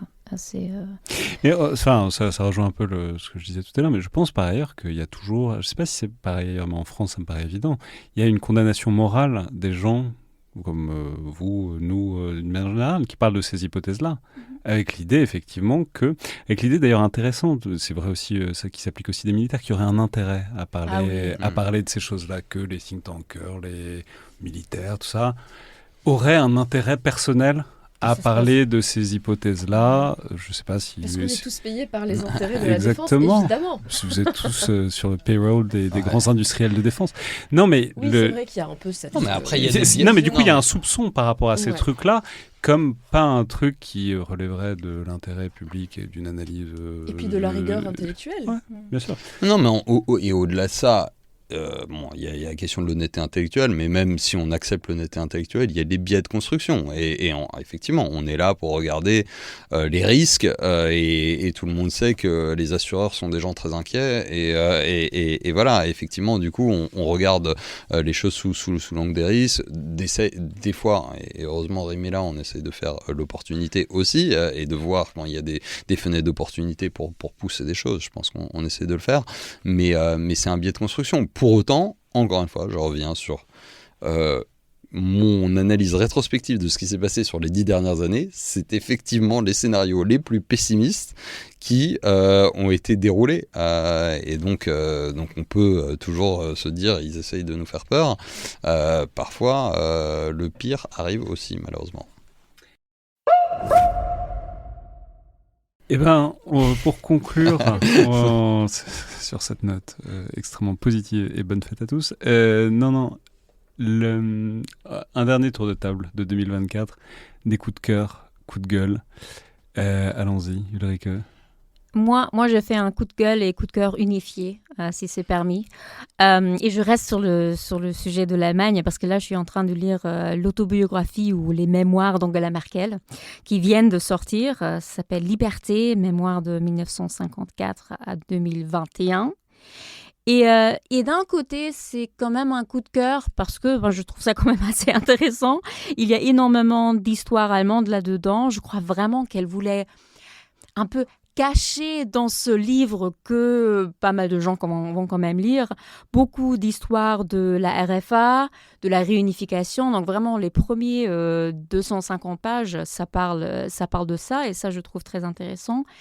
En même temps, c'est un coup de gueule parce qu'il y a juste tellement de questions qui restent ouvertes. Et c'est pas seulement qu'elle ne fait pas d'excuses pour Nord Stream 2 ou Minsk ou tout ce genre de choses que les gens voulait, ça, je ne m'attendais pas à cela, mais même assez souvent, elle n'explique pas, ou alors justement, elle écrit ça comme si c'était de l'histoire, comme si c'était pas elle qui était justement là, présent, qui décidait. Et donc, j'ai encore plein de questions aussi sur sa relation avec Helmut Kohl. Elle n'en parle pas du tout. Donc, voilà, coup de cœur, coup de gueule. Mais je recommande quand même parce que, encore une fois, c'est quand même intéressant et assez divertissant, je trouve. Rim ? Je sais même pas si c'est un coup de cœur ou un coup de gueule. Enfin bref, on est dans un état quantique. Il y a une réaction, mais je sais pas c'est quoi. C'est cette façon de Trump de nommer à des positions importantes des membres de sa famille. On a l'impression qu'en fait, il ne fait réellement confiance qu'à des membres de sa famille élargie. Il vient de nommer les deux donc ce sont les beaux-pères de ses deux filles. Ivanka Trump qui a épousé Jared Kushner, le papa Kushner et le candidat de Trump pour être ambassadeur en France. Ça pourrait en fait être et devenir un canal privilégié entre la France et les États-Unis. Et ça pourrait peut-être, en continuant sur ma lignée d'opportunités, créer peut-être des opportunités pour les Français et les Américains, je ne sais pas. Et de l'autre côté, donc le beau-père... On peut préciser que regarder le casier judiciaire de ce personnage est tout à fait intéressant. C'est quand même quelqu'un qui, si je me trompe pas, a envoyé une prostituée à son ex... Non, au mari de sa sœur, et puis après a filmé la prostituée et a voulu envoyer la vidéo à sa sœur parce qu'il avait un problème financier avec sa sœur et il a été envoyé en tôle pour ça. Effectivement. Pardonnez, opportunités. Ouais. As one does. Au-delà de ça, le poste d'ambassadeur des États-Unis à Paris a toujours été considéré comme un cadeau politique et une forme mais d'habitude, de il est donné au plus grand donateur financier, et c'est pas le cas de Charles Kushner. Mais ce qui montre que le poste n'a jamais été identifié comme un poste technique ou hautement important en termes de maîtrise des dossiers. Je suis pas en train de dire que c'est un coup de gueule, parce qu'en fait, ici, ça pourrait en fait devenir un vrai canal productif. Donc c'est pour ça que I'm hedging. Et de l'autre côté, donc le beau-père de l'autre fille, Tiffany Trump, la plus jeune, qui a épousé un Libanais, qui s'appelle, donc c'est Michael, enfin un Libano-américain, et son papa s'appelle Massad Boulos, et il devient l'envoyé spécial de Trump pour les pays arabes et le Moyen-Orient, remplaçant Amos Hochstein, qu'une bonne partie des pays arabes est très content de voir partir.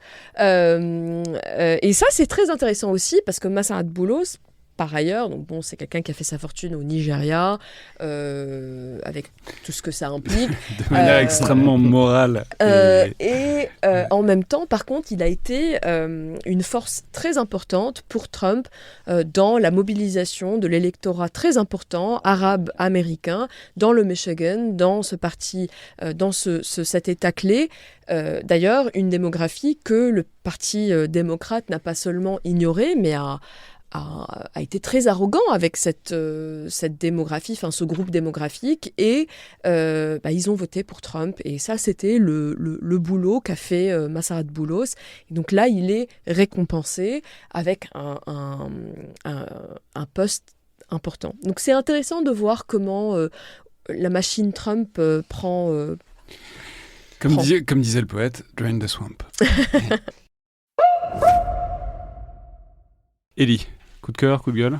Eh ben pour moi c'est un coup de cœur, mais je dois remercier Ulrike qui me l'a Ulrike a dû partir parce que la crèche fermait, mais allez-y.